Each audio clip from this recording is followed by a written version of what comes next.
ሰላም ጤና ይስጥልን እጅጉን የተወደዳችሁና የተከበራችሁ የአዲስ ስፖርት ቤተሰቦቻችን እንደምን አላችሁልን? ከእናንተው ከሆነው ከአዲስ ስፖርት የዩቲዩብ ቻናላችን አዳዲስ ስፖርታዊ ጉዳዮችን ልናካፍላችሁ መጥተናል። ለተከታዮቹ ደቂቃዎች ከእናንተ ጋር ስንቆይም ከሀገር ውስጥና ከውጪ ያልተሰሙ አዳዲስ ስፖርታዊ ጉዳዮችን በዛሬ ፕሮግራማችን ወደ እናንተ እናደርሳለን። ትናንትና የተደረጉ ጨዋታዎች አሉ። በተለይ በክለቦች የዓለም ዋንጫ ትናንትናም ጨዋታዎች ቀጥለዋል። ቸልሲ ትናንትና ጨዋታውን አድርጓል። የነሱን የጨዋታ ውጤቶች ወደ እናንተ ማድረሳችንን የምንቀጥል ነው የሚሆነው። ዛሬም የሚደረጉ ጨዋታዎች ይኖራሉ። እነሱንም የጨዋታ ጥቆማዎች ወደ እናንተ ማድረሳችንን እንቀጥላለን። ከክለቦች ጋር የተያዙ እጅግ በርከት ያሉ የዝውውር ጉዳዮች ደግሞ አሁን ላይ እየተሰሙ ይገኛሉ። እነሱንም መረጃዎች ወደ እናንተ ማድረሳችንን እንቀጥላለን።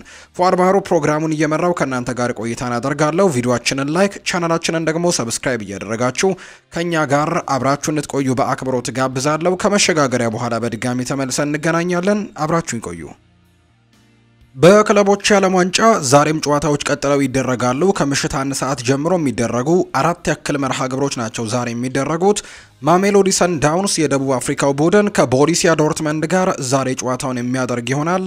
ይህንን ጨዋታ እንግዲህ ምሽት 1 ሰዓት ላይ ነው የሚያደርጉት። ከዛ በተጨማሪ ኢንተር ሚላን ከኡራዋ ሬድስ ጋር የሚያደርገው መርሃ ግብር ምሽት 4 ሰዓት ላይ ይደረጋል። ከዛ በተጨማሪ ግን ፍሎሚኔንሴና ኡልሳን የሚያደርጉት መርሃ ግብር ሌሊት 7 ሰዓት፣ እንዲሁ ሪቨር ፕሌት እና ደግሞ ሞንትሪያል የሚያደርጉት ጨዋታ ደግሞ እንዲሁ ሌሊት እንግዲህ 10 ሰዓት ላይ የሚደረጉ እነዚህ አራቱ ጨዋታዎች ዛሬ የሚደረጉ በክለቦች የዓለም ዋንጫ ላይ የሚደረጉ መርሃ ግብሮች እንደሆኑ ነው የወጣላቸው መርሃ ግብር የሚያሳየው። ሊቨርፑልን የተመለከቱ መረጃዎችን እናንሳ። ሊቨርፑል በይፋ ተጫዋች ማስፈረሙን ይፋ አድርጓል። የመርሲሳይዱ ክለብ ሊቨርፑል ጀርመናዊውን አማካይ ፍሎሪያን ቨርትስን በ5 ዓመታት ኮንትራት ማስፈረሙን ነው በይፋ ያስታወቀው። ፍሎሪያን ቨርትስ እንግዲህ በ5 ዓመታት ኮንትራት ሊቨርፑልን መቀላቀሉ ትላንትና ይፋ ሆኗል። ሊቨርፑል ተጫዋቹን ተጨማሪ ክፍያን ጨምሮ አጠቃላይ 116 ሚሊዮን ፓውንድ በሚደርስ የዝውውር ሂሳብ ነው ማስፈረማቸውን ይፋ ያደረጉት። ፍሎሪያን ቨርትስ ሊቨርፑል በከፍተኛ የዝውውር ሂሳብ ያስፈረመው ቀዳሚው ተጫዋች መሆኑ ተረጋግጧል። ከዛ በተጨማሪ ባየር ሌቨርኩዘንም በውድ ዋጋ የሸጠው ተጫዋቹ ሆኖ በሪከርድነት አስመዝግቦታል። በተጨማሪም ባየር ሌቨርኩዘኖች እንግዲህ ተጫዋቻቸው ሪከርድ በመሆንም ጭምር አዲስ ታሪክ መጻፉን የተነገረው 116 ሚሊዮን ፓውንድ ደግሞ ለዚህ ዝውውር የተከፈለ ክፍያ እንደሆነ መረጃዎቹ አሳይተዋል። ፍሎሪያን ቨርትስ ከፊርማው በኋላም የተለያዩ ሀሳቦችን ሰጥቷል። ፕሪሚየር ሊጉን በድጋሚ እንድናሸንፍ እፈልጋለሁ የሚል አይነት ሀሳብን ሰጥቷል። ዘንድሮ ሊቨርፑል ሻምፒዮን ከመሆኑ ጋር በተያያዘ ተጠይቆ ፕሪሚየር ሊጉን እንግዲህ በድጋሚ ከኔ ጋርም እንዲያሸንፉ እፈልጋለሁ የሚል አይነት ሀሳብን የሰጠው ሊቨርፑልን የተቀላቀለው ፍሎሪያን ቨርትስ ዝውውሩ በመጨረሻም በመጠናቀቁ ተደስቻለሁ ሲልም ነው ከፊርማው በኋላ የተናገረው። ወደዚህ የመጣሁት ለመዝናናት አይደለም የሚለው ተጫዋቹ የመጣሁት ዋንጫዎችን ለማሸነፍና ለደጋፊው የሚገባውን ነገር በሙሉ ለመስጠት ነው ሲል ይናገራል። ጀርመናዊ ኮከብ አላማዬ ከሊቨርፑል ጋር ሁሉንም ነገር ማሳካት ነው። ቀጣይ ዓመት የሊጉን ዋንጫ መድገም፣ ቻምፒየንስ ሊግን ማሸነፍም እፈልጋለሁ ሲል ፍሎሪያን ቨርትስ ተናግሯል። ቤተሰቦቼ ሊቨርፑልን እንድቀላቀል ገፋፍተውኛል፣ እነሱን ማሳመን ደግሞ አላስፈለገኝም ሲል ጭምር ነው ፍሎሪያን ቨርትስ የተናገረው። በተለይ በዚህ የዝውውር መስኮት ከባየር ሚኒክ ከማንቸስተር ሲቲ እና ከሪያል ማድሪድ ጋር ነበር በስፋት ስሙ ሲነሳ የነበረው። ነገር ግን በመጨረሻ መዳረሻው ሊቨርፑል እንደሆነና ለዚህ ዝውውር ደግሞ ትልቁን እገዛ ያደረጉት ቤተሰቦቹ እንደሆኑ ጭምር ነው የተናገረው። በጣም ደስተኛ ነኝ፣ ለመዝናናት አልመጣሁም ሁሉንም ለማሸነፍ እንጂ ሲልም ነው የተናገረው ጀርመናዊው ፍሎሪያን ቨርትስ። በቀጣይ እንግዲህ እነዚህን ሁለት ተጫዋቾች ፍሎሪያን ቨርትስን እና ጀረሚ ፍሪምፖንግን ከባየር ሌቨርኩዘን አስፈርመዋል። በቀጣይ ሚሎስ ኪርኬዝን ለማስፈረም ደግሞ ጥረቶችን እንደሚያጠናክሩ ነው የሚታሰበው። ሊቨርፑልም ይህንን ተጫዋች ለማስፈረም ደግሞ ከስምምነት መድረሳቸውን የሚያሳዩ ሪፖርቶችም እየወጡ ነው። የመርሲሳይዱ ክለብ ሊቨርፑል የቦርንመዙን የግራ መስመር ተጫዋች የሆነው ሚሎስ ኪርኬዝን ለማስፈረም ደግሞ አሁን ላይ ከስምምነት ደርሰዋል። የክረምቱ 3ኛ ፈራሚም ለማድረግ ከጫፍ መድረሳቸውን የሚያሳዩ ሪፖርቶች ነው እየወጡም የሚገኙት። ሊቨርፑሎች ኪርኬዝን 40 ሚሊዮን ፓውንድ በማውጣት ነው ለማስፈረም እንደሆነ ሊያስፈርሙት እንደሆነ እየተገለጸ የሚገኘው። ተጫዋቹ በሚቀጥለው ሳምንትም የሕክምና ምርመራውን አድርጎ የመርሲሳይዱን ክለብ እንደሚቀላቀል ይፋ ተደርጓል። ተጫዋቹ እንግዲህ ዝውውሩ ይፋ ይደረግ እንጂ በቃለ መጠይቆቹ ላይ ይፋ አድርጓል። መቀላቀል የምፈልገው ሊቨርፑልን ብቻ ነው ሲል ሀሳቡን ሰጥቶ እንደነበር እናስታውሳለን። አባቱም ጭምር ሊቨርፑልን እንደሚቀላቀሉና እንግዲህ ይህንን ቡድን ብቻ መቀላቀል እንደሚፈልጉም ጭምር ሰሞኑን በአንዳንድ ጋዜጣዊ መግለጫዎች ላይ ሰምተናቸዋል። ስለዚህ የዚህ ተጫዋች ዝውውር ይፋ ይደረግ እንጂ ተጫዋቹ ወደዚህ ክለብ የማምራቱ ዕድል ሰፊ እንደሆነ ነው ዘገባዎች የሚያሳዩት። አሁን ላይ ሁለቱ ክለቦች ማለትም ቦርንመዝ እና ሊቨርፑል የወረቀት ስራዎችን መስረት መጀመራቸውንና ተጫዋቹም ለሊቨርፑል የ5 ዓመታት ውል እንደሚፈርም ነው እየተነገረ የሚገኘው።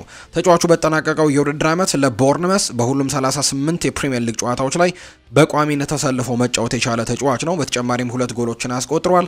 5 ደግሞ ለግብ የሆኑ ኳሶችን ለቡድኑ እንግዲህ ማቀበል የቻለበትን አጋጣሚ ተመልክተናል።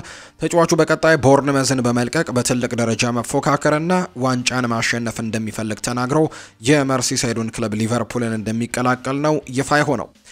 እንግዲህ ሊቨርፑሎች እነዚህን ዝውውሮች ከፈጸሙ በኋላ ደግሞ ሌሎች ዝውውሮች ላይ የሚያተኩራሉ ተብሎ ይታሰባል። በእነዚህ 3 ዝውውሮች ብቻ ራሳቸውን አያቆሙም።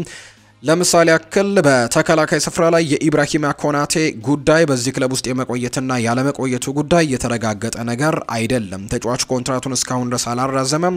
ሪያል ማድሪድ ደግሞ ይህንን ተጫዋች በነፃ ለማስፈረም የተለያዩ ቴክኒኮችን ለመጠቀምና ከተጫዋቹ ጋርም ድርድሮችን ለማድረግ ሙከራዎችን እያደረጉ ነው። ትሬንት አሌክዛንደር አርኖልድ የወጣበትን መንገድ ደግሞ ሊቨርፑሎች መድገም አይፈልጉምና በሚቀጥለው የክረምት የተጫዋቾች የዝውውር መስኮት ከኮንትራት ነፃ የሚሆነው ኢብራሂማ ኮናቴን ኮንትራት ማራዘም የማይችሉ ከሆነ በዚህ ክረምት እንደሚለቁት ይጠበቃል። ሌላኛው ጃሬል ኳንሳህም ከሊቨርፑል ጋር እንደሚለያይ ይጠበቃልና እነዚህን ቦታዎች ላይ መተካት ይኖርባቸዋል ተብሎ ይታሰባል። ፋብሪዚዮ ሮማኖ እንዳለው ከሆነ ማርክ ጉሂ ደግሞ አሁን ላይ በሊቨርፑል እቅድ ውስጥ ያለ የተከላካይ ስፍራ ተጫዋች ነው።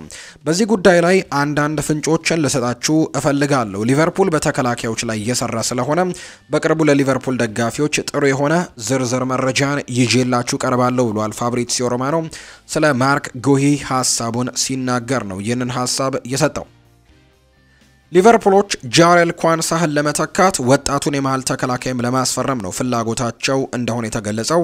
ማርክ ጉሂ በክለቡ ከፍተኛ ግምት የሚሰጠው ቢሆንም ከኮንትራቱ ሁኔታ አንጻር ግን ከፍተኛ ክፍያ መስማማት ይኖርባቸዋል ተብሎ እንደሚታሰብና ሊቨርፑል ዝውውሩን ለማጠናቀቅም ዝግጁ እንደሆኑ ጭምር የሚያሳዩ መረጃዎች ይወጣሉ። በተለይ እንግዲህ እንግሊዛዊው ታዳጊው ተከላካይ ጃሬል ኳንሳህ ወደ ኤሪክ ቴንሃጉ ባየር ሌቨርኩዘን የሚያደርገው ዝውውር እንደተጠናቀቀ ይቆጠራል አሁን ላይና በሊቨርፑልና በሌቨርኩዘን መካከልም ሙሉ ስምምነት ላይ ተደርሷል። በተለይ ደግሞ እነዚህ ሁለት ክለቦች በቬርትስ እና በጄረሚ ፍሪምፖንግ ዝውውር እንግዲህ ይበልጥ ተቀራርበዋል፣ ይበልጥ ደግሞ ተስማምተዋል የሚል መረጃ እየወጣ ከመሆኑ ጋር በተያያዘ ጃሬል ኳንሳህን ደግሞ ሊቨርፑሎች በተቃራኒው አቅጣጫ ወደ ሌቨርኩዘን ሊልኩትና እስከ 2030 የሚያቆየውን ውል ሊፈርም እንደሆነ ጭምር የተለያዩ የመረጃ ምንጮች እየገለጹ ነው የሚገኙት።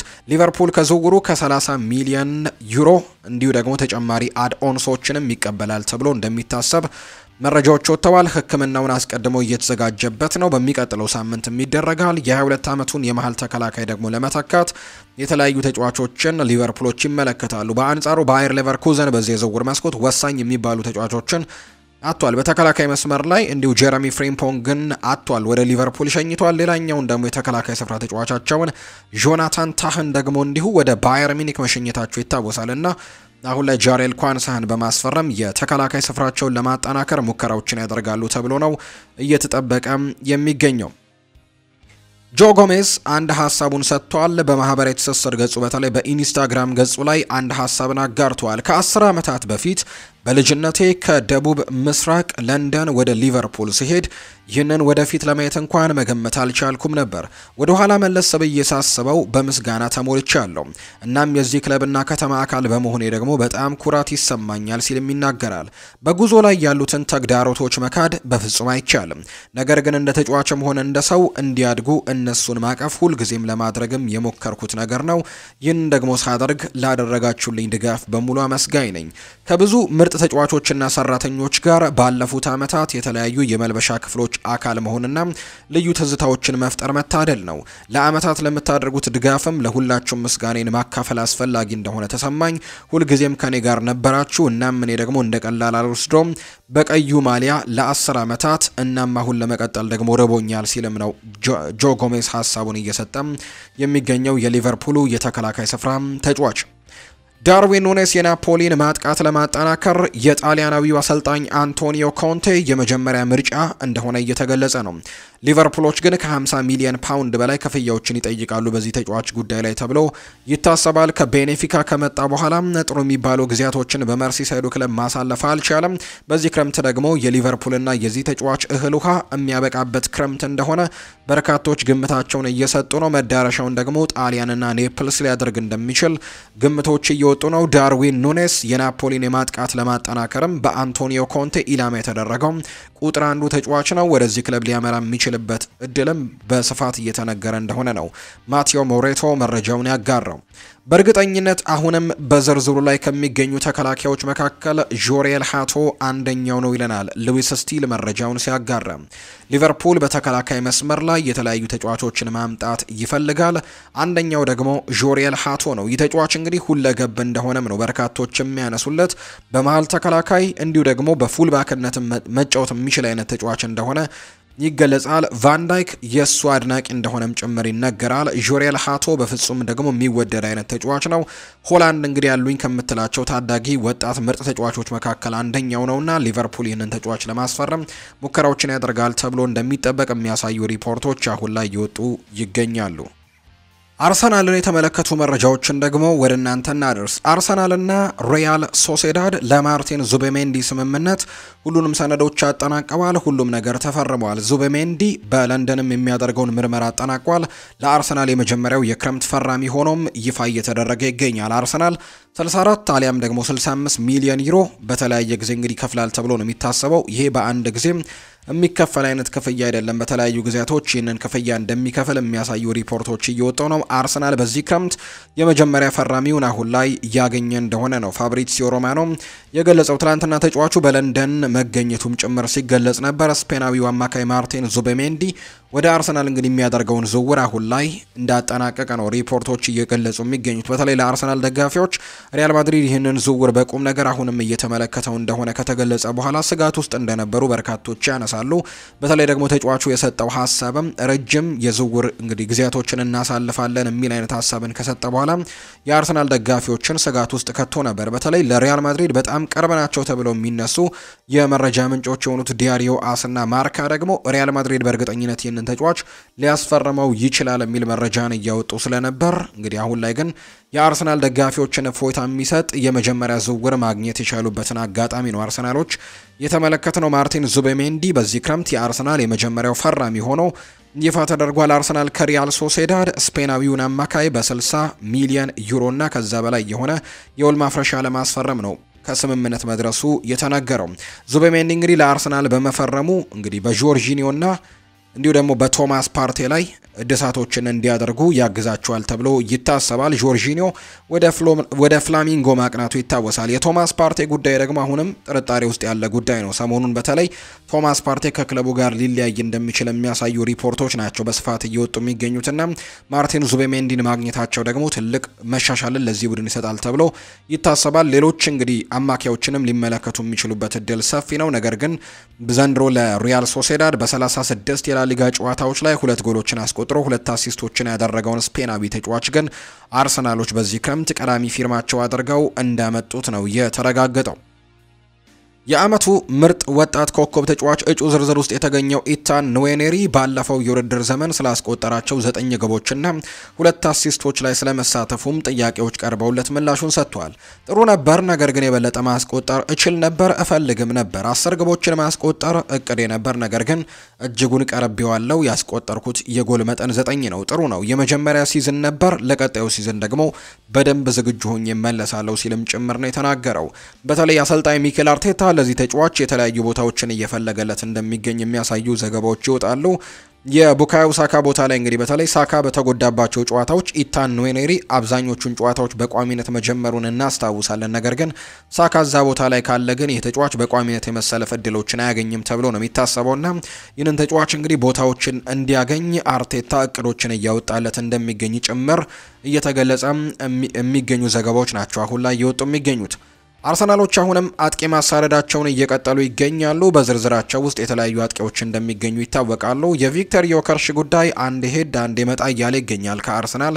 የዝውውር ዘገባዎች ጋር እንግዲህ ይህ ተጫዋች በማንቸስተር ዩናይትድም ጭምር የሚፈለግ አይነት ተጫዋች እንደነበር እናስታውሳለን። ነገር ግን ምርጫውን በቻምፒየንስ ሊግ የሚሳተፍና በተለይ ደግሞ አርሰናልን እንዳደረገ የሚያሳዩ ሪፖርቶች ከወጡ በኋላ ዩናይትዶች ይህንን ዝውውር እንደተዉት ሲገለጽ ነበር። ከዛ በኋላ አርሰናሎች በድጋሚ የዚህ ተጫዋች ዝውውር ዋጋ ከፍተኛ ከመሆኑ ጋር በተያዘ ደግሞ ይህንን ተጫዋች አንፈልገውም፣ የመጀመሪያ ምርጫችን ቤንጃሚን ሼስኮ ነው የሚል ደግሞ ዘገባዎችም እንዲሁ ስንመለከት ነበር። ትላንትናና ከትላንትና በስቲያ ደግሞ የወጡ ዘገባዎች እንደሚያሳዩት በተለይ የፖርቱጋል መረጃዎች የሆኑት ሪካርድ ፖርቱጋልና ኦጆጎ የተባለው የመረጃ ምንጭ እንደገለጹት ከሆነ አርሰናል በድጋሚ እዚህ ተጫዋች ላይ እንደተመለሰና የዚህን ተጫዋች ዝውውር ጉዳይ በድጋሚ እያጤነው እንደሚገኝ የሚያሳዩ ሪፖርቶችን ያወጣው። ቪክተር ዮከርሽ እስከ መጨረሻው ድረስም አርሰናልን ለመጠበቅና ህልሙን እውን ለማድረግም እድሎችን እየፈለገ እንደሚገኝ የሚያሳዩ ሪፖርቶች ነው እየወጡ የሚገኙት። ምንም ጥርጥር የለውም ወቅቱ ላይ እንግዲህ ከሚገኙ ምርጥ አጥቂዎች መካከል አንደኛው ነው ቪክተር ዮከርሽ። ባለፉት የውድድር ዓመታት በተለይ ባለፉት 2 የውድድር ዓመታት በርከት ያሉ ግቦችን ማስቆጠር የቻለው ተጫዋች ነው። በ102 ጨዋታዎች 97 ያክል ግቦችን ለስፖርቲንግ ሊዝበን ማስቆጠር ችሏል እና የቀድሞ አሰልጣኙ ሩበን አሞሪም ይህንን ተጫዋች ማምጣት ፍላጎታቸው እንደነበር ይገለጻል። ነገር ግን ተጫዋቹም አርሰናልን ምርጫውን እንዳደረገ እየተገለጸ ነው። ከአርሰናል በተጨማሪ ግን የጣሊያኑ ክለብ ዩቬንቱስም ይህንን ተጫዋች ለማስፈረም 13 ሚሊዮን ዩሮ ዓመታዊ ደሞዝ ጭምር አቅርበውለት ነበር። የሳዑዲ ፕሮ ሊግ ክለብ የሆነው አልሂላልም ይህንን ተጫዋች ከፍተኛ ደሞዝ አቅርበውለት እንደነበር ጭምር እንዲሁ ይነገራል። ነገር ግን እነዚህን ሁሉ ጥያቄዎች ውድቅ አድርጓል። ተጫዋቹ ቪክተር ዮከርሽ አሁን ላይ ፍላጎቱ አርሰናልን መቀላቀል እንደሆነ የሚያሳዩ ሪፖርቶች እየወጡ ነው። በቀጣይ እዚህ ተጫዋች ላይ ሙከራዎችን ያደርጋሉ ተብሎ ነው የሚጠበቀው። እንደ ምክንያትነት ከተነሳ ቀዳሚ ምርጫቸው ቤንጃሚን ሼስኮ።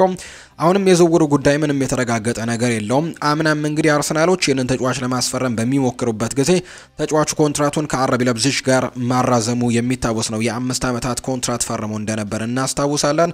አረቢ ለብዚሽም ይህንን ተጫዋች እንግዲህ ማስፈረም ለሚፈልግ ክለብም እንዲሁ ደጅ እያስጠኑ እንደሚገኙ ጭምር የሚያሳዩ ሪፖርቶች ይወጣሉና ወኪሉም ጭምር እንግዲህ እኛ አረቢ ለብዚሽን አንጫንም የሚፈልጉትን ውሳኔ መወሰን ይችላሉ የሚል አይነት ሀሳብን ጭምር እየሰጠ ከመሆኑ ጋር በተያያዘ አርሰናል በዚህ ክረምት እንግዲህ እዚህ ተጫዋች ላይ ለረጅም ጊዜያቶች መቆየት ምርጫቸው ላይ ያደርጉ ይችላሉ። ምናልባት ቪክተር ዮከርሽን የማስፈረም እድሉ ካላቸው ፊታቸውን ወደሱ ሊያዞሩም የሚችሉበት እድል ይኖራል ተብሎ ይታሰባል። በቀጣይ እንግዲህ ከአርሰናል የአጥቂ ምርጫ ጋር በተያያዘ የተለያዩ ዘገባዎች ይወጣሉ። እኛም ተከታትለን ወደ እናንተ ማድረሳችንን የምንቀጥል ነው የሚሆነው። ሌላኛው ከግብ ጠባቂ ጋርም ስማቸው ይነሳል። አርሰናሎች የቼልሲውን ግብ ጠባቂ ኬፓ አሪዛባላጋን ሰሞኑን ለማስፈረም ከጫፍ ደርሰዋል የሚሉ ሪፖርቶች ሲወጡ እንደነበር ሰምተናል።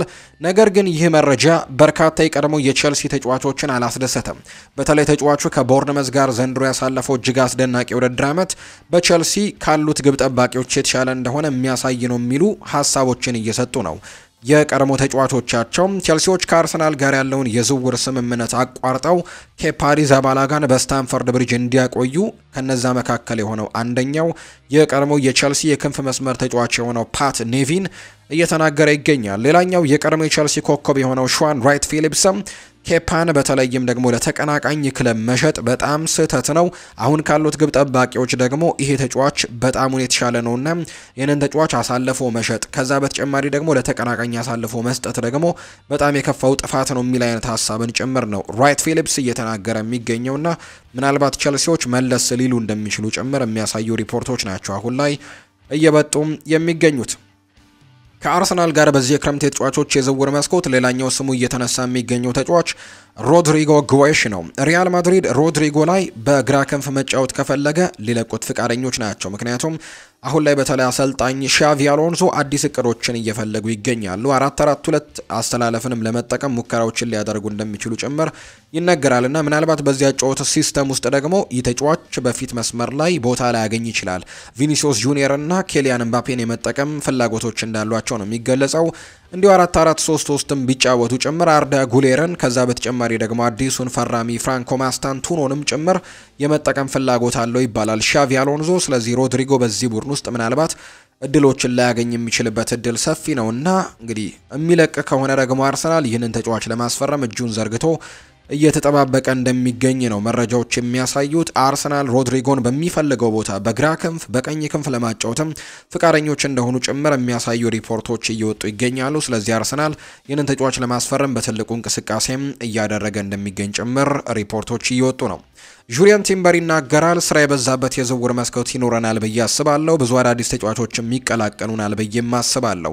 ምክንያቱም ባሳለፈው የውድድር ዓመት በጉዳት ምክንያት ብዙ ነገሮች ስንፈተን ነበር። በዚህ የዝውውር መስኮት ግን ያንን ነገር መካስ ይኖርብናል ሲልም ጭምር ነው እየተናገረ የሚገኘው ጁሪያን ቲምበር። ማንቸስተር ዩናይትድን ደግሞ የተመለከቱ መረጃዎችን ወደ እናንተ እናድርስ። በዝውውር መስኮቱ ላይ ማንቸስተር ዩናይትዶች ቶሎ ተጫዋቾች እንዲያስፈርሙላቸው እንግዲህ አሰልጣኝ ሩበን አሞሪም ባለስልጣኖቹን እየጠየቀ እንደሚገኝ መረጃዎች ወጥተዋል። ሩበን አሞሪም ዝውውሮች በቶሎ እንዲጠናቀቁ ነው ፍላጎት እንዳለው የሚናገረው። ሚረር የተባለው የመረጃ ምንጭ እንዳወጣው መረጃ ከሆነ ሩበን አሞሪም ከ4 ሳምንታት በኋላ ከሚደረገው የቅድመ ውድድር ዝግጅት ጉዞ በፊት እንግዲህ አዳዲስ ተጫዋቾችን አምጥተው ሙከራዎችን እንዲያደርግና በፕሪሲዝኑ ላይ ደግሞ በደንብ እንዲያዋህዳቸው ፍላጎቶች እንዳሉት እየተናገረ ይገኛልና አዳዲስ ፈራሚዎች ከ4 ሳምንታት በፊት ከነዚህ 4 ሳምንታት በፊት የቅድመ ውድድር ዘመን ከመጀመሩ በፊት እንዲመጡ ነው ፍላጎት ያለው። ሩበን አሞሪም የአቋም መለኪያ ጨዋታዎችን አዳዲስ ተጫዋቾችን ሙሉ በሙሉ ከቡድኑ ጋር እንዲዋሃዱና ከቡድኑ አሰራር ጋርም እንዲላመዱበት ጭምር እንግዲህ መፍትሄ ነው ብሎ ያምናልና እነዚህ ተጫዋቾች ቀደም ብሎ እንዲመጡለት ነው ፍላጎት ያለው። ማንቸስተር ዩናይትድ እስካሁን ድረስ ይፋ ያደረገው ዝውውር አንድ ነው። እሱም ማቲያስ ኩኛህን ነው ከወልቨርሃምፕተን ወንደረርስ ማስፈረም የቻለው። ከሌሎች ተጫዋቾች ጋር ግን ስሙን በስፋት እያነሱት ይገኛሉ በርካታ ዘገባዎች። እንዲሁ የብሪያን ኢምቤሞ ጉዳይ ሊጠናቀቅ እንደሚችል የሚያሳዩ ሪፖርቶች ይወጣሉ። ከዛ በተጨማሪ በአጥቂ መስመር ላይ ሁጎ ኤኬቲኬ ሰሞኑን ስሙ እየተነሳ የሚገኝ ተጫዋች ነው። ሌሎችም ዝውውሮች ከማንቸስተር ዩናይትድ ጋር ይነሳሉና እነዚህ ዝውውሮች ፈጠን ብለው እንዲጠናቀቁ ነው አሰልጣኙ ፍላጎት እንዳለው እየተገለጸ የሚገኘው። ጆሹዋ ዘርክዚ ሀሳቡን ሰጥቷል። በተለይ በአርሰናሉ የኤፍኤ ካፕ የጥሎ ማለፍ ጨዋታ ወቅት የመጨረሻውን ፔናልቲ ያስቆጠረው እሱ ነበርና ከዚህ ጋር በተያያዘ ጥያቄዎች ቀርበውለት ነበር። ወላጅ አባቴ ይላል ጆሹዋ ዘርክዚ ሲናገር፣ እንዲሁ ደግሞ እናቴ፣ እንዲሁም ደግሞ አሁንም ድረስ በማንቸስተር ዩናይትድ አብሮኝ የሚኖረው ምርጡ ጓደኛዬ በዚያ በኤሚሬትስ ስቴዲየም ውስጥ ጨዋታውን እየተከታተሉ ታድመውም ነበር ይላል። እናም ደግሞ በዚያ ወቅት የምወዳቸው ሰዎች ሁሉ በሜዳው ላይ እንግዲህ እኔን ከበውኝ ነበር ሲመለከቱ የነበረው። ሆኖም ግን በተረጋጋ መልኩ የተጣለብኝን ኃላፊነት በሚገባ ተወጥቻለሁ ብዬ አስባለሁ። ጭንቀት እኔን ካሰብኩት ነገርም ሊያስቀረኝ አይችልም ሲልም ነው ጆሹዋ ዘርክዚ ሀሳቡን የሰጠው። ከኒውካስል ጨዋታ ተቃውሞ በኋላ በአንፊልድ ከሊቨርፑል ጋር በተደረገው መርሃ ግብር ላይ ደጋፊዎች የእሱን ስም እያነሱም ስለመዘመራቸው እንዲሁ ተጠይቆ ነበር። በዚህ ወቅት የራስ መተማመኔ በእጅጉን ነበር የጨመረው። እናም የበለጠ እንድሰራና ትልቅ መነሳሳትም የፈጠረብኝ አጋጣሚ ነው። ይሄ የእነርሱን አንገት ላለማስደፋት ከፍተኛ ጥረት እንዳደርግም አስችሎኛል። የእነርሱን ምስጋና እንግዲህ መመለስ የምችለውም ደግሞ ጠንክረ ስትሰራ ብቻ ነው ሲልም ነው ጆሹዋ ዘርክዚ እየተናገረ የሚገኘው። የዚህ የዝውውር መስኮት እንግዲህ ከመጀመሩ በፊት በርከት ያሉ ዘገባዎች ማንቸስተር ዩናይትድን ከጆናታን ዴቪድ ጋር አያይዘውት ነበር። በተለይ ተጫዋቹ ከኮንትራት ነጻ ከመሆኑ ጋር በተያያዘ በነጻ ከሚገኝ ተጫዋች ከመሆኑ ጋር በተያያዘ ዩናይትድም ይህንን ተጫዋች ይፈልገዋል የሚል አይነት ሪፖርቶችን ሲያወጡ ነበር። ነገር ግን አሁን ላይ ከማንቸስተር ዩናይትድ ኢላማ ውጪ እንደሆነ እየተነገረ ነው። ካናዳዊው ጆናታን ዴቪድ ማንቸስተር ዩናይትዶች ጆናታን ዴቪድን ከአጥቂ ኢላማዎች ዝርዝሮች ውጪ እንዳደረጉት እየተነገረ ይገኛል። ምንም እንኳን በዚህ ክለብ ተጫዋቹን ለማስፈረም ፍላጎቶች እንዳሉ እየተነገረ ቢሆንም ነገር ግን አሁንም ማንቸስተር ዩናይትዶች ይህንን ተጫዋች ለማስፈረም ፍላጎት እያሳየ አይደለም የሚሉ መረጃዎች ይወጣሉ። ተጫዋቹ አሰልጣኝ ሩበን አሞሪም ከፊት መስመር ተጫዋቾች የሚፈልጓቸውን ጥንካሬዎች የማያሟላ መሆኑን ነው እየታመነበት የሚገኘው። ይህንን ተከትሎ የሊሉ አጥቂ ከዚህ በኋላ በማንቸስተር ዩናይትድ የፊት መስመር ተጫዋች ፍላጎት ውስጥ ይኖራል ተብሎ አይጠበቅም። በተለይ አሰልጣኝ ሩበን አሞሪም እንዲሁ ስካውቶቻቸው ተጫዋቾችን ሲፈልጉ የተለያዩ መስፈርቶችን እንዳስቀመጡላቸው ይነገራል። ፈጠን ያለ አጥቂ ወይም ደግሞ ከተከላካዮች ጀርባ በፍጥነት መሮጥ የሚችል አይነት ተጫዋች፣ ከዛ በተጨማሪ የጭንቅላት ኳስን በደንብ መጠቀም የሚችል ረዘም ያለ ቁመት ያለው ተጫዋችን ጭምር እንደሚፈልጉ ይነገራልና የተለያዩ መስፈርቶችን አውጥተዋል። ከነዚህ መስፈርቶች ጋር ደግሞ ጆናታን ዴቪድ እንደማይሄድና ይህንን ተጫዋች እንደማይፈልጉት ጭምር እየተገለጸ ነው። ባርሴሎናዎች የኒኮ ዊሊያምስን ዝውውር ማጠናቀቃቸውን ተከትሎ አሁን ላይ ሙሉ ትኩረታቸውን በማርከስ ራሽፎርድ ላይ ያደርጋሉ የሚል መረጃን ሚጉኤል ሎፔዝ እያወጣ ይገኛል። ነገር ግን ባርሴሎናዎች በዛ ቦታ ላይ የተለያዩ ተጫዋቾች ያሏቸውና ማርከስ ራሽፎርድን ያስፈርሙታል ወይ በርካቶችን ያነጋገረ ጥያቄ ሆኗል። ኒኮ ዊሊያምስን አስፈርመዋል። በዘንድሮው የውድድር ዓመት ራፊኒያ በዛ ቦታ ላይ በጣም እጅግ አስደናቂ እንቅስቃሴን ማሳየት ችሏልና እዚህ ቦታ ላይ እንግዲህ ተጫዋች ያስፈርማል ወይ የሚያጠያይቅ ጉዳይ ነው። በተለይ ደግሞ ባርሴሎና ካለበት የፋይናንስ አቅም አንጻር ከዛ በተጨማሪ ደግሞ ተጫዋቾችን ማስመዝገብ ጭምር እየሄዱበት የሚገኘው ረጅም ርቀት አንጻር ሌሎች ተጫዋቾችን በተለይ ደግሞ ኤክሰስ ተጫዋቾች ባሉበት ቦታ ላይ ያስፈርማሉ። የበርካቶች የሚያነጋግሩበት ጉዳይ ነው። ማርከስ ራሽፎርድ ያለ ከዛ በተጨማሪ ሉዊስ ዲያዝንም በዛ ቦታ ላይ እየተመለከቱት እንደሆነ ይነገራል። ምናልባት ግን ተጫዋቹን ማርከስ ራሽፎርድን ለሮበርት ሌቫንዶስኪ ተተኪና ለፊት መስመር አጥቂነት ግን ሊጠቀሙበት እንደሚችሉና ለማስኮብለልም ፍላጎት ሊኖራቸው እንደሚችል የሚያሳዩ መረጃዎች ናቸው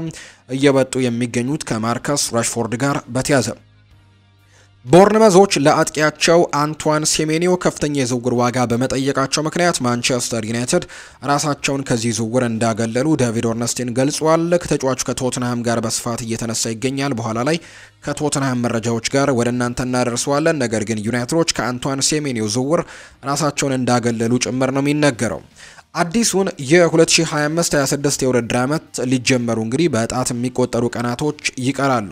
እንደተለመደው እንግዲህ ማንቸስተር ዩናይትድም ተጫዋቾች የሚፈልጉትን እንግዲህ ቁጥር ሊሰጥ ዝግጁ እንደሆነ እየተገለጸ ይገኛል። ስለሆነም አዲሱ የውድድር ዘመን ከመጀመሩ በፊት በርካታ ተጫዋቾች በዋናነት የካሪንግተን ፍሬዎች ደግሞ የማሊያ ቁጥር ለውጥ ያደርጋሉ ተብሎ ነው የሚጠበቀው። ከነዛ መካከል አንደኛው አማድ ዲያሎ እንደሆነ እየተነገረ ይገኛል። አይቮሪ ኮስታዊው የማንቸስተር ዩናይትድ የፊት መስመር ተጫዋች አማድ ለመጪው የውድድር ዘመን አስቀድሞ የሚለብሰውን 16 ቁጥር ማሊያ የሰፈረበትን ማሊያ ለብሶ እንደማይቀጥል ነው እያሳወቀ የሚገኘው። ተጫዋቹ በቀጣዮቹ ቀናት የ10 ቁጥር ማሊያን አሊያም ደግሞ የ7 ቁጥር ማሊያን እንደሚፈልግ እየተነገረ ነው የሚገኘው። ነገር ግን ይህንን ቁጥሮች የማግኘት እድሉ ግን በጣም ጠባብ ነው። የቁጥሩ ባለቤቶች 7 ቁጥርን አሁን ላይ ሜሰን ማውንት ነው እየለበሰ የሚገኘው። ከክለቡ ጋር ይለያያል ተብሎ አይጠበቅም። በአንጻሩ ደግሞ 10 ቁጥር ማሊያን ማርከስ ራሽፎርድ ነው አሁን ላይ እየለበሰ የሚገኘውና ምናልባት እንኳን ከዚህ ክለብ የሚለቅ ከሆነ ማቲያስ ኩኛ ይህንን ቁጥር ሊለብሰው እንደሚችል የሚያሳዩ ሪፖርቶች ይወጣሉና ሁለቱም ተጫዋቾች እንግዲህ ማንቸስተር ዩናይትድ በዚህ የዝውውር መስኮት የሚለቁ ከሆነ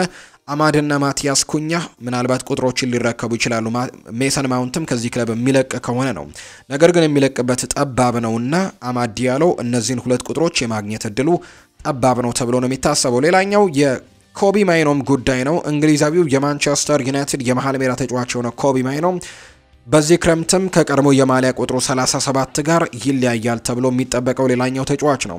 ለኮቢ ማይኖ ቅርብ የሆኑ በርካታ ሰዎች እንደሚናገሩት ከሆነ ኮቢ የቀድሞ የቡድን አጋሩን የስኮት ማክቶሚኔን 39 ቁጥር የሰፈረበት ማሊያን እንግዲህ በቁም ነገር እያጤነበት እንደሚገኝ ነው እየተገለጸ የሚገኘው። ከዛ በተጨማሪ ግን በጄሲ ሊንጋርድ ማሊያ በ14 ቁጥር ላይ መድመቅን ቅድሚያ እንደሚሰጥም የሚያሳዩ ሪፖርቶች ይወጣሉ። ባሳለፈው የውድድር ዓመትም የቁጥሩ ባለቤት ሆኖ የቆየው ክሪስቲያን ኤሪክሰን ከማንቸስተር ዩናይትድ ጋር መለየቱን ተከትሎ ኮቢ ማይኖ ይህንን ቁጥር የሚፈልግ ከሆነ የማግኘት እድሉ ከፍተኛ እንደሆነ እየተገለጸ ነው። ቶቢ ኮሊዬ ሌላኛው ተጫዋች ነው። በአሰልጣኝ ኤሪክ ቴንሃግ አማካኝነት ከአካዳሚው እንግዲህ የመጣው እንግሊዛዊ ወጣት ተጫዋች ቶቢ ኮሊዬ በዋናነት ደግሞ የማሊያ ቁጥራቸውን በዚህ ክረምት ከሚቀይሩ ተጫዋቾች አንደኛው ነው ተብሎ ይታሰባል። ይህ ተጫዋች አስቀድሞ የሚለብሰው 43 ቁጥር ማሊያን ነበር። ይህንን ቁጥር እንግዲህ እምብዛም እንዳልወደደው ይነገራል። በ28 ቁጥር ማሊያ በቀጣይ የውድድር ዓመት ልንመለከተው እንችላለን ተብሎ ነው የሚታሰበው። የ18 ዓመቱ እንዲሁ ተከላካይ ስፍራ ተጫዋች የሆነው የክም ተከላካዩ ሃሪ አማስም የቁጥር ለውጥ ሊያደርግ የሚችል ሌላኛው ተጫዋች ነው ተብሎ ይታሰባል። 3 ቁጥር 13 ቁጥርና 23 ቁጥርን እንደሚመለከት ነው የተነገረው። ቺዶ ኦቢ ማርቲንም ዴንማርካዊው የማንቸስተር ዩናይትድ የፊት መስመር ተጫዋችም እንዲሁ ሌላኛው ቁጥር ይቀይራል ተብሎ የሚታሰበው ተጫዋች እንደሆነ እየተገለጸ ነው። በርከት ያሉ እንግዲህ ነገሮችን እየተመለከተ ነው። የተጫዋች አሁን ላይ 56 ቁጥርን ነው የሚለብሰው። ነገር ግን 19 ቁጥር ማሊያን የመልበስ ፍላጎቶች እንዳሉት እየተገለጸ ይገኛል። ብሪያን ኢምቤሞ ምናልባት የሚመጣ ከሆነ ይህንን ቁጥር የመልበስ ፍላጎት እንዳለው ጭምር እየተገለጹ የሚገኙ ዘገባዎች ናቸው እየወጡም የሚገኙት። የሳዑዲ ክለቦች በአንድሬ ኦናና ላይ ፍላጎት ቢያሳዩም እስካሁን ግን የቀረበ ምንም አይነት ፕሮፖዛል እንደሌለ የሚያሳዩ መረጃዎችም ወጥተዋል። ይህንን ሁኔታ ግን በክረምቱ አጋማሽ አሳሳቢ እንዲሁ ደግሞ ሊሻሻል የሚገባው ጉዳይ እንደሆነም ነው ፋብሪዚዮ ሮማኖ ይፋ ያደረገው። ዩናይትዶች ምናልባት የአንድሬ ኦናና የወደፊት ቆይታ ላይ ለውጥ የሚኖር ከሆነ በሚል የማርቲኔዝን ሁኔታ በአግባቡ እየተከታተሉት ይገኛሉ። ኤሚሊያኖ ማርቲኔዝ እንደውም ሰሞኑን ለማንቸስተር ዩናይትድ ራሱን ማቅረቡን ጭምር የሚያሳዩ መረጃዎች እየወጡ ይገኛሉ። ሌላኛው ማንቸስተር ዩናይትድ እየተመለከተ የሚገኘው የግብ ጠባቂ ስፍራ ተጫዋች ደግሞ የሰርጌይ ሚሊንኮቪች ሳቪች ወንድም የሆነው ቫንጃ ሚሊንኮቪች ሳቪች ነው። በዩናይትድ የአጭር ጊዜ አማራጮች ዝርዝር ውስጥም የነበረው ከመጋቢት ወር ጀምሮ ሲሆን ኤሚ ማርቲኔዝ ግን ዩናይትድን ለመቀላቀል ክፍት እንደሆነና ይህንን ቡድን የመቀላቀል ፍላጎት እንዳለው ራሱንም ለዚህ ክለብ እንዳቀረበ ጭምር ፋብሪዚዮ ሮማኖ መረጃውን አጋርቷል። ጄሰን ዊልኮክስ አዲሱ የማንቸስተር ዩናይትድ ዳይሬክተር ሆነው ከተሾሙበት ጊዜ አንስቶ የማንቸስተር ዩናይትድ የዝውውር እንቅስቃሴዎችን የሚመራው ሰው እንደሆነ እየተገለጸ ነው። የማቲያስ ኩኛ የብሪያን ምቤሞ ዝውውሮችን ያቀነባበሩትም እኚሁ ሰው እንደሆኑ ይነገራል። ጄሰን ዊልኮክስ በርከት ያሉ ዝውውሮችንም እንደፈጸመ ነው የሚነገረው። ሌላኛው እንግዲህ እንደ ማት ሃርግሬቭስ እና እንደ ክሪስቶፈር ቪቬር ያሉ ሌሎች ረዳቶችም አሏቸው ጄሰን ዊልኮክስ። ሆኖም ግን የመጨረሻው ውሳኔን የሚወስነው በራሱ በጄሰን ዊልኮክስ፣ በኦማር ቤራድ እና በአሰልጣኝ ሩበን አሞሪም ሲሆን እንዲሁ ሰር ጂም ራትክሊፍም በከፊል በእነዚህ የመጨረሻ ውሳኔዎች ላይ ይሳተፋሉ ተብሎ ነው የሚጠበቀው። አይደን ሄቨንን በማስፈረም ሂደት ወቅትም ሌሎች ክለቦች ከደሞዝ አንጻር የተሻለ ጥያቄ አቅርበው እንደነበር ይነገራል። የቶድ ቦህሊው ቼልሲ እንዲሁ ማክፓይሶቹ፣ ኒውካስል ዩናይትድ የማንቸስተር ዩናይትድ ከባድ ተፎካካሪ የነበሩ ሲሆን በዩናይትድ ቤት ከሚያገኘው እጥፍም ገንዘቦችን አቅርበውለት ነበር። ባርሴሎናና ኦሎምፒክ ደማርሴም እንዲሁ አይደን ሄቨንን የግላቸው የማድረግ ፍላጎት እንደነበራቸው ጭምር ይገለጻል። ነገር ግን ጄሰን ዊልኮክስ ይዝውውር እንዲጠናቀቅ ትልቁን አስተዋጽኦ እንዳደረገ መረጃዎች እያሳዩም ይገኛሉ። ዩቬንቱስ ጄደን ሳንቾን ከማንቸስተር ዩናይትድ የማስፈረም ፍላጎቶች ያሏቸው ለማስፈረምም ድርድሮችን ማድረግ መጀመሩ ነው የተነገረው። ዩቬንቱስ ባለፈው ክረምት እንግሊዛዊውን የመስመር አጥቂ ለማስፈረምም ሞክረው ካልተሳካላቸው በኋላ አሁን ላይ በተጠናከረ መልኩ ደግሞ ዳግም ጥረቶችን ሊያደርጉ እንደሚችሉ የሚያሳዩ ሪፖርቶች እየወጡ ነው። ዩቬንቱሶች እንግዲህ ጄደን ሳንቾን ለማስፈረም ነው እንቅስቃሴ እያደረጉ የሚገኙት። ቸልሲን የተመለከቱ መረጃዎችን ደግሞ ወደ እናንተ እናደርሳችሁ ውድ ቤተሰቦቻችን። በአሜሪካ ያለው ሙቀት ቀላል አይደለም ብሏል ኤንዞ ማሬስካ ሲናገር። የሰማዮቹ ዋና አሰልጣኝ ኤንዞ ማሬስካ በአሜሪካ ባለው ከፍተኛ ሙቀት ምክንያት አማራጭ ተጫዋቾችን እንደሚጠቀሙ ጭምር ነው የተናገሩት። የአየር ሁኔታው ቀላል አይደለም ያሉት አሰልጣኙ ለዚህ ነው ተጫዋቾችን እያቀያየረን ለማጫወት ያሰብነው በማለትም ነው የተናገረው። ቢሆንም ችግሩ ለሁሉም ቡድኖች ነው፣ ያለንን ሁሉ በመስጠት ጨዋታዎችን ማሸነፍ አለብን ሲሉ አሰልጣኙ አስተያየታቸውን ሰጥተዋል። ሁሉንም ተጫዋቾች ቀይረን እናስገባለን ማለት ባንችልም እያንዳንዱን ጨዋታ ግን በተመሳሳይ ተጫዋች መጫወት ግን አንችልም ሲሉ ነው ኤንዞ ማሬስካ የተናገሩት። ኮል ፓልመርም እንዲሁ ስለተለያዩ ጉዳዮች ሀሳቡን ሰጥቷል። ስለ ሊያም ዴላፕ ይናገራል። ከዚህ በፊት በሲቲ አካዳሚ በነበርንበት ጊዜ አብረን ለረጅም ዓመታት ተጫውተናል። ዴላፕ የት እንደሚገኝ ስለማውቅ ኳሶችን ለመስጠት እሞክራለሁ። ዘንድሮም በበርካታ አሲስቶች እንደማደርግለትም ተስፋ አደርጋለሁ ሲልም ጭምር ነው የተናገረው። ኮል ፓልመር ስለ ቁጥር 10 ማሊያም እንዲሁ ይናገራል። ገና ለሙካይሎ ሙድሪክ እንደተናገርኩት ነገር ግን ለጊዜው ሲደርስ ነግረዋለሁ። በአሁኑ ሰዓት በሱ ጉዳይ ላይ ጣልቃ መግባት በእውነቱ የኔ ቦታ አይደለም፣ ከእርሱ ጋር እነጋገራለን ሲልም ጭምር ነው ሀሳቡን የሰጠው። ኤንዞ ፈርናንዴስ እንዲሁ ይናገራል። ቸልሲ በፕሪሚየር ሊግ በአውሮፓ ወይም በክለቦች የዓለም ዋንጫ ላይ ቢሳተፍም አመለካከታችን አይቀየርም፣ ምክንያቱም በቸልሲ የሚጠበቀው ይህ ማሸነፍ ነው ሲል ይናገራል። ኃላፊነት መውሰድ ደስ ይለኛል። ከዚህ በፊት ደግሞ ቡድኑን በአምበልነት እየመራው ብዙ ጊዜያቶችን አሳልፌያለሁ። ቸልሲን መወከል ትልቅ ክብር ነው። የአሰልጣኙን የጓደኞቼን እንዲሁም የደጋፊዎችን እምነትም እንዳለኝ በማወቅ ደስተኛ ነኝ ሲልም ጭምር ይናገራል። ዊሊያም ጋላስ ሀሳቡን ሰጥቷል። ማሊክ ፎፋና ገና እየተማረ ያለ ወጣት ተጫዋች ነው። እናም እሱን ወደ ቸልሲ ማምጣት ትክክለኛ እርምጃ ነው ብዬ አላስብም። ቸልሲ የብዙ የአጥቂ ተጫዋቾች አሉት። እናም ደግሞ አሁን ላይ ልምድ ያላቸው ተከላካዮች እንደሚያስፈልጓቸው አስባለሁ። የኮንፈረንስ ሊግን አሸንፈዋል። ነገር ግን ትክክለኛው የመሃል ተከላካይ ቦታ ነው እንጂ በክንፍ የሚጫወቱ ተጫዋቾች አይደለም የሚያስፈልጋቸው ሲልም ነው ዊሊያም ጋላስ የተናገረው። የቸልሲው አሰልጣኝ ኤንዞ ማሬስካ የአስተን ቪላውን አጥቂ ሞርጋን ሮጀርስ አድናቂ ናቸው። ቸልሲ ከዛ በተጨማሪ ጄሚ ባይኖ ጌቲንሰን ወደ ስታንፈርድ ብሪጅ ለማዛወርም ፍላጎት እንዳለው ያምናሉ። ቸልሲ በዝቅተኛ ደሞዝ እንግዲህ ወጣት ተጫዋቾችን በመግዛትና ከፍተኛ ረጅም ጊዜ ኮንትራቶችን በመክፈልም አዳዲስ ኮከቦችን ማፍራትና የማይፈለጉትን ተሰጥኦች ደግሞ ትርፍ ለማግኘት መሸጥ እቅዳቸው እንዳደረጉ ጭምር ቢቢሲ ስፖርት መረጃውን አጋርቷል። ሪያል ማድሪድን የተመለከቱ መረጃዎችን ደግሞ እናንሳ። ሻቪ አሎንዞ የሪያል ማድሪድ የልምምድ ጊዜዎችን ለመመዝገብ ሰው አልባ አውሮፕላኖችን ተጠቅመዋል ተብሏል። ሻቪና ሪያል ማድሪድ ይህንን ቴክኖሎጂ ሊጠቀሙ ሲሉ እንግዲህ ይህ የመጀመሪያው እንደሆነ ማርካ ዘግቧል። ጎንዛሎ ሻቪ አሎንሶ እንደሚፈልገው የሆሴሉ አይነት አጥቂ ሊሆን ይችላል። ከሰሞኑ ኬሊያን ምባፔ ባጋጠመው ህመም ምክንያት ጨዋታ ለማድረግ ዝግጁ አልነበረም። ነገር ግን በዚህ ምክንያት ሻቪ ሳይታሰብ ምርጡን ተጫዋች ከአካዳሚ ሊመለከት ችሏል። ሻቪ አሎንሶ በአየር ላይ ኳሶች አስደናቂ ብቃት ያለው በ9 ቁጥር አጥቂነት ማጥቃት የሚፈልግም ተጫዋች ማስፈረም ፍላጎቱ ነው። ለዚህ ደግሞ ጎንዛሎ ይህንን ቦታ እንግዲህ ተስማሚ ይሆናል ተብሎ እንደሚጠበቅ ነው ዲያሪዮ አስ መረጃውን እያጋራ የሚገኘው። ሻቪ አሎንሶ ከአልሂላል ጋር በነበረው ጨዋታ ላይ በሁለተኛው አጋማሽ መሀል ሜዳውን ለመቆጣጠር ሞድሪች ላይ እምነት መጣል እንደሚመርጥና ይህ ውሳኔ ደግሞ በታክቲካል መረጃዎች ላይ የተመሰረተ መሆኑን ለዳኒ ሰባዮስም አስረድቶታል የሚል መረጃ ደግሞ ዘ አትሌቲክ ዘግቧል። ከዲያሪዮ አስ በወጣው አዲስ ዘገባ መሰረትም ለወራት ሲያስቡበት የነበረው ነገር በግልጽ አስቀምጧል። ሪያል ማድሪድ በእውነተኛ ክሪኤቲቭ አማካይ እጦት እየተሰቃየ ነው። ምንም እንኳን ሪያል ማድሪድ በአውሮፓ ክለቦች ውስጥ እጅግ በጣም ኮከብ ተጫዋቾች ካላቸው ቡድኖች ውስጥ አንደኛው ቢሆንም ጨዋታን ማኔጅ ማድረግ የሚችል የቡድኑን ሚዛን ጠባቂና ተከላካዩን የሚያግዝ አማካይ አለማግኘቱ አሁንም አሳሳቢ የሆነ ችግር ሆነበታል። ክለቡ ጉዳዩን ቢያውቅም ይህንን ችግር ለመፍታት ምንም አይነት ግልጽ እጩ ደግሞ አላስቀመጡም። የሪያል ማድሪድ ዝውውር መስኮት ቀደም ሲል በወረቀት ላይ አስደናቂ ሲሆን እንደ ትሬንት አሌክዛንደር አርኖልድ፣ ዴን ሃውችሰን እና ፍራንኮ ማስታንቱኖ ቡድኑን ተቀላቅለዋል። እናም አልቫሮ ካሬራስ ወደ ማድሪድም ለመብረር መንገድ ላይ ነው ተብሎ ይታሰባል። ሆኖም ግን ከነዚህ አዳዲስ ፈራሚዎች ውስጥ አንዳቸውም በመሃል ሜዳው ላይ ትራንዚሽንን ወይም ደግሞ ችግርን ሶሉሽን አይሰጡም። የቡድን የፈጠራ አቅም በድጋሚ የተጋለጠበት ከአልሂላል ጋር በነበረው የክለቦች የዓለም ዋንጫ የመክፈቻ ጨዋታ ማድሪድ በመዋቅራዊ ሁኔታ ጠንካራ ቢመስልም በአጥቂ ክፍሉ ላይ ግን መፍትሄን ያጣም ችግር እንደሆነም ተመልክተናል። በማድሪድ የቦርድ ክፍል ውስጥ በአማካይ ተጫዋቾች ዙሪያ በሚቀርቡ ጥያቄዎች ላይ እጅግ በጣም የተደጋገሙ መልሶች እየተሰሙ ይገኛሉ። እነሱም እሺ ግን ማንን እናስፈርም የሚሉ ናቸው።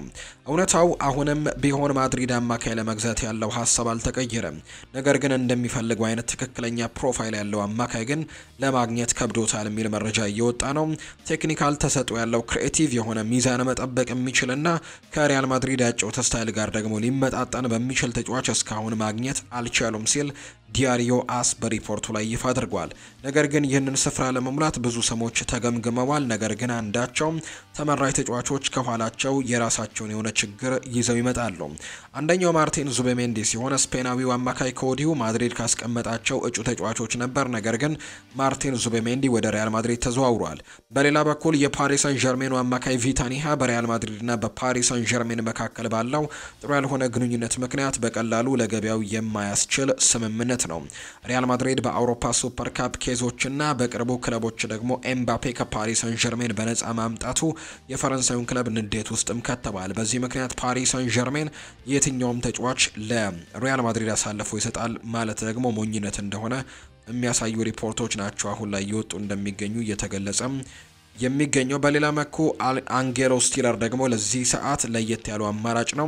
የሪያል ማድሪድ ቴክኒካል ሰራተኞች ግን የጀርመናዊ ለቡድኑ የማልሜዳ ችግር መፍትሄ እንደሆነ አላሳመናቸውም ተብሏል።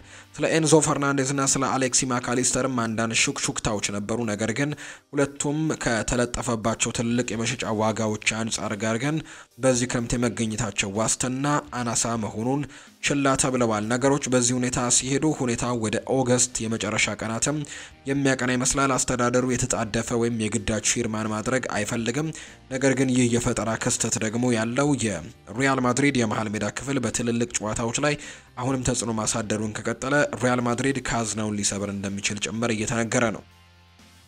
ዳኒ ካርቫሃል ባጋጠመው የአንገት ህመም ምክንያት በፊዚዮቴራፒስት ባለሙያ በያዘው ሆቴል እንክብካቤ ሲደረግለት እንደነበረም ሰምተናል። ሌላኛው ኬሊያን ምባፔ ከሆስፒታል ወጥቷል። ፈረንሳዊው የፊት መስመር ተጫዋች የሆነው ኬሊያን ምባፔ ከሆስፒታል መውጣቱን ክለቡ ይፋ አድርጓል። ኤምባፔ በትላንትናው ዕለት ባጋጠመው ከባድ የሆድ ህመም ምክንያት ሆስፒታል ገብቶ ነበር። ተጫዋቹ አሁን ላይ ግን ከሆስፒታል በመውጣት አሜሪካ የሚገኘው የሪያል ማድሪድ ቡድንን እንደተቀላቀለ ይፋ ተደርጓል። ኤምባፔ ሪያል ማድሪድን ከአልሂላል ጋር ባደረገው የዓለም ክለቦች ዋንጫ ጨዋታ ላይ እንዳመለጠው ደግሞ የሚታወስ ነው። የእንግሊዝ ፕሮፌሽናል እግር ኳስ ተጫዋቾች ማህበር ፒኤፍኤ የ2025 የዓመቱ ምርጥ ተጫዋች 6 እጩዎችን ይፋ አድርገዋል። ብሩኖ ሚጌል ፈርናንዴስ ከማንቸስተር ዩናይትድ፣ አሌክዛንደር ኢሳክ ከኒውካስል ዩናይትድ፣ አሌክሲ ማካሊስተር ከሊቨርፑል፣ ኮል ፓልመር ከቼልሲ፣ ዴክላን ራይስ ከአርሰናል እና ሞሐመድ ሳላህ ደግሞ ከሊቨርፑል የተካተቱ ተጫዋቾች ናቸው። ሮናልዶ ያሳካው ነገር ያስደንቀኛል ብሏል ሊዮኔል ሜሲ። ፉክክራችን ሜዳ ላይ ነበረም ሲል የተናገረው አርጀንቲናዊው ተጫዋች ሊዮኔል ሜሲ በምንጊዜም ተፎካካሪው ክሪስቲያኖ ሮናልዶ ስኬቶች እንደሚደነቅም ተናግሯል። ክሪስቲያኖ ሮናልዶ በእግር ኳስ ሕይወቱ ያሳካው ነገር ያስደንቀኛል ያለው ሊዮኔል ሜሲ ምክንያቱም እሱ አሁንም በትልቅ ደረጃ እየተፎካከረ ነው ብለዋል። በእኔና በሮናልዶ መካከል የነበረው ፉክክር ሜዳ ላይ ነበር። ሁለታችንም ለቡድናችን ምርጡን ነገር ለማድረግ እንፈልጋለን ሲል ነው ሊዮኔል ሜሲ የተናገረው። ከሜዳ ውጭ ሮናልዶና ሜሲ ሁለት ተራ ሰዎች ነበሩ። ጓደኛ አልነበርንም፣ ምክንያቱም ብዙ ጊዜ አብረን አናሳልፍም፣ ነገር ግን እርስ በርስ ግን እንከባበራለን ብሏል ሊዮኔል ሜሲ። ቶተንሃም ተጫዋች ማስፈረም ይፈልጋል። የሰሜን ለንደኑ ክለብ ቶተንሃም የቦርንመዙን የፊት መስመር ተጫዋች አንቷን ሴሜንዮን ለማስፈረም መጠየቃቸው ነው ይፋ የሆነው። ቶተንሃም ተጫዋቹን ለማስፈረም እስካሁን ይፋዊ የዝውውር ጥያቄ አለማቅረባቸው ሲገለጽ፣ ቦርንመዝ ከፍተኛ ገንዘብ እንደሚፈልጉ ተነግሯል።